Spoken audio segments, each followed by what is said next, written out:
Tube Tamil வணக்கம்.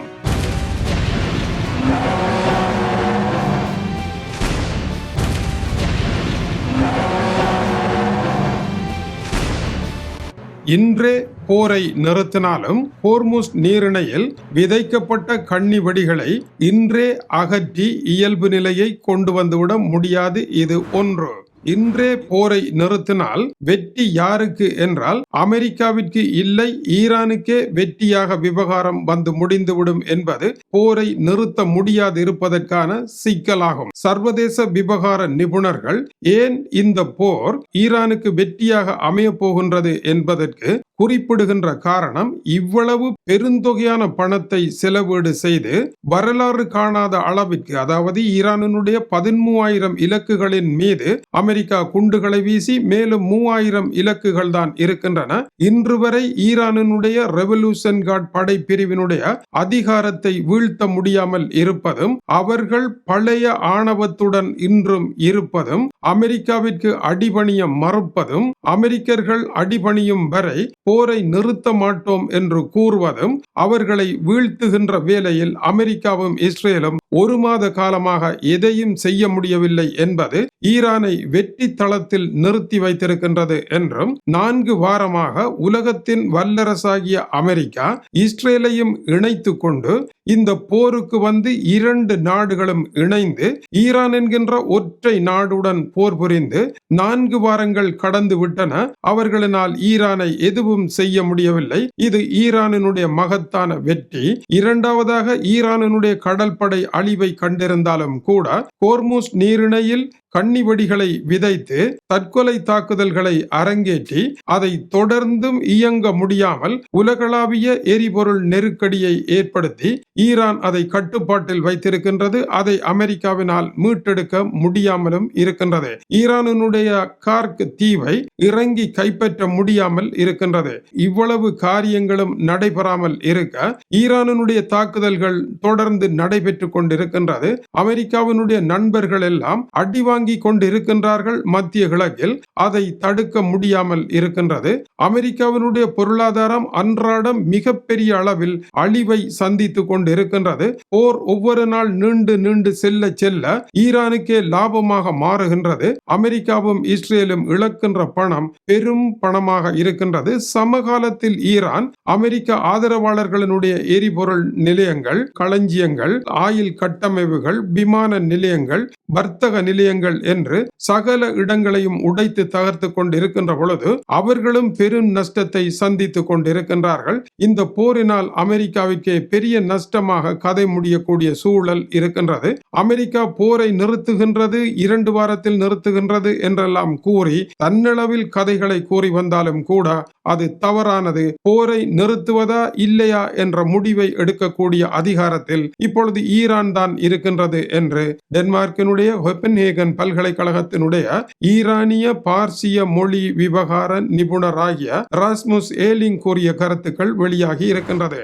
போரை இன்று நிறுத்தினாலும் ஹோர்முஸ் நீரிணையினுடைய கண்ணி வெடிகளை ரோபோக்களின் மூலமாக அகற்ற முற்பட்டாலும் கூட 1-2 மாதத்தில் அது முடிகின்ற காரியமாக இல்லை. அதை தவிர இரண்டாவது, இன்று போரை நிறுத்தினாலும் கூட எண்ணெய் வயல்கள் எல்லாம் எரிந்து போய்விட்டன. 40 பாரிய எண்ணெய் சுத்திகரிப்பு நிலையங்கள் எரித்து தகர்க்கப்பட்டு விட்டன. இதனால் இவற்றை மீள்கட்டமைப்பு செய்து ஆயில் வர்த்தகத்தை சீராக கொண்டு வருவதற்கு இந்த ஆண்டு முழுவதும் பாடுபட வேண்டி வரும். விரைவான அமைதியொன்று ஏற்படுமாக இருந்தால் ஒரு பெரல் ஆயிலினுடைய விலை $80 ஆகலாம். இந்த போர் நீண்டு செல்லுமாக இருந்தால் $120 வரை அது உயர்வடைந்து செல்லும். டொனால்ட் ட்ரம்ப் 2 வாரங்களில் யுத்தத்தை நிறுத்தி விடுவேன் என்று கூறுகின்றார்.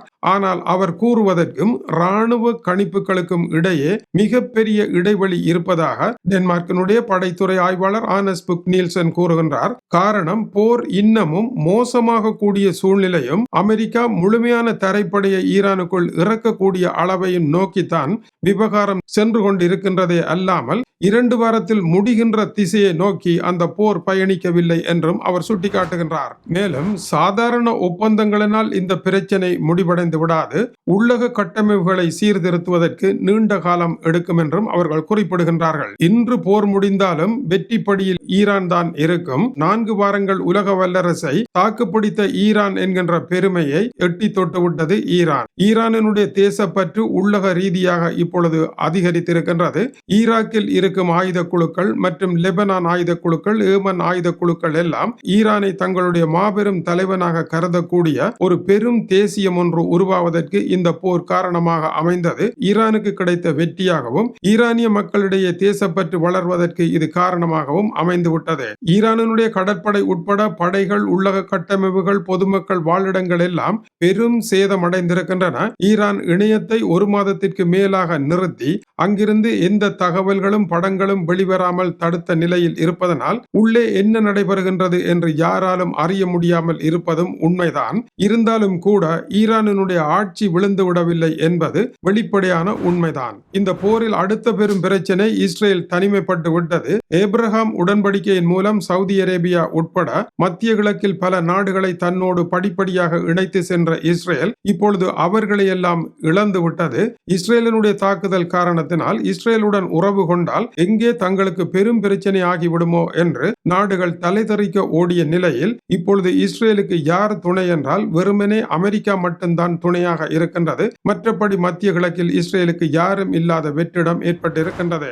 மேலும் டென்மார்க்கினுடைய ஆய்வாளர் ராஸ்முஸ் எல்லிங் கூறுகின்ற பொழுது, நவீன வரலாற்றில் மிகப்பெரிய குண்டு வீச்சு இதுதான் என்பது உண்மைதான். ஆனால் இதனால் அமெரிக்காவும் இஸ்ரேலும் சாதித்தது என்ன? அவர்கள் தேடி சென்ற அணுகுண்டு கட்டமைப்பை இல்லாமல் செய்வோம் என்கின்றது உண்மையா, அது நடந்ததா என்பதை அவர்களால் உறுதி செய்ய முடியவில்லை. ஈரானினுடைய பிடிவாதம் மேலும் அதிகரித்திருப்பதானது அவர்களுடைய கரம் பலம் பெற்றிருக்கின்றதன் அடையாளமாக இருக்கின்றது. இவ்வளவு தாக்குதல்களை நடத்தி ஈரானினுடைய அணுசக்தி கட்டமைப்பை முற்றாக அழித்து அதற்கு ஒரு முற்றுப்புள்ளி வைக்க முடியவில்லை என்பது ஈரானினுடைய வெற்றியாகத்தான் இருப்பதாகவும் அவர் சுட்டிக்காட்டுகின்றார். பல்லாயிரக்கணக்கான கோடி டாலர்களில் குண்டுகளை வீசி முதன்மை இலக்கான அணுசக்தி கட்டமைப்பை அழிக்க முடியாமல் போயிருக்கின்றது. ஒரு நாட்டினுடைய தொழில்நுட்ப அறிவை குண்டுகளினால் அழித்துவிட முடியாது. அது மக்களினுடைய அறிவு தளமாக இருப்பதனால் அறிவை அழிப்பதற்கு குண்டு வீச்சுக்கள் பொருத்தமாக இருக்காதென்றும் அவர் குறிப்பிடுகின்றார். மேலும் ஈரானினுடைய தலைமையை அழிப்பதன் மூலமாக ஈரானை வீழ்த்தி விடலாம் என்பது மிகப்பெரிய தவறான கொள்கை என்று கூறுகின்றார். உதாரணமாக, ஈரானினுடைய அதி உயர் மத தலைவர் அயதொல்லா அலி கேமேனியை கொன்றதன் மூலமாக எதுவும் நடைபெறவில்லை. அங்கு இன்னொரு கேமேனி வந்திருக்கின்றார். ஆனால் அதைவிட முக்கியமானது, ஈரான் மொசைக் கோட்பாடு என்கின்ற ஒரு கோட்பாட்டை கடைபிடிக்கின்றது. மொசைக் கோட்பாடு என்றால் என்ன? தலைவரை அழிப்பதன் மூலமாக ஒரு நாட்டினுடைய இராணுவத்தை அழிக்க முடியாது. பல தலைவர்களை உருவாக்கி அவர்களுக்கு தாமாகவே முடிவெடுக்கின்ற அதிகாரத்தை வழங்கி அவர்கள் தங்கள் அளவிலான ஆயுதங்களையும் தங்களுக்கான உளவு பிரிவுகளையும் தனித்தனியான படைப்பிரிவுகளாக உருவாக்கி ஈரான் முழுவதிலும் பல்லாயிரக்கணக்கிலான படைப்பிரிவினராக பரவ விட்டு விட்டார்கள். இதனால் ஒரு தலைமையை அழிப்பதன் மூலமாக ஈரானை அழிக்க முடியாது. ஆலமரத்தை அழிப்பதன் மூலமாக வெற்றி பெற்றுவிட முடியாது.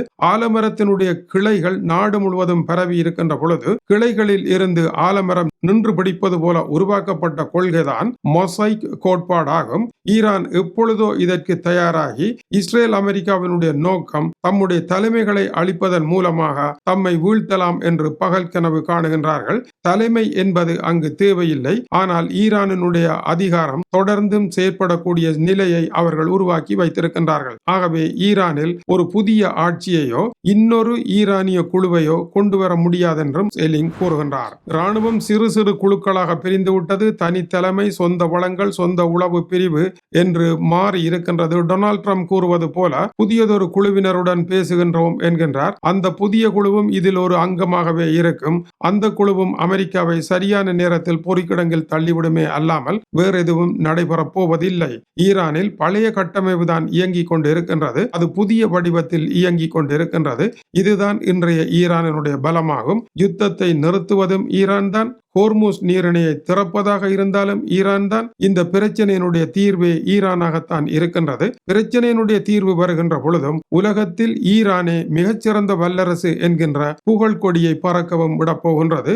ஈரானை அழிப்பதாக புறப்பட்டு கடைசியில் ஈரானை சிம்மாசனத்தில் ஏற்றி வைத்த வேலையை செய்ய போகின்றார்கள் என்பது இதனுடைய கருத்தாகும். மேலும் இப்போது ஏற்பட்டிருக்கின்ற ஆயில் விலை உயர்வால் ஈரான் தான் அதிக பணத்தை உழைத்துக் கொண்டு இருக்கின்றது. அதேவேளை அமெரிக்க அதிபரும் அவருடைய நண்பர்களும் தங்களுடைய செல்வங்களை இழந்து கொண்டிருக்கின்றார்கள். உலக பொருளாதாரத்தை அழித்து ஈரானுடைய பிடிவாதத்தை உயர்த்தி டொனால்ட் ட்ரம்பும் இஸ்ரேலும் கண்டமிச்சம் எதுவும் இல்லை என்றும் அவர் குறிப்பிடுகின்றார். இது டியூப் தமிழனுடைய உலக செய்திகளுக்காக டென்மார்க்கிலிருந்து கீசே துரை. வணக்கம் உறவுகளே.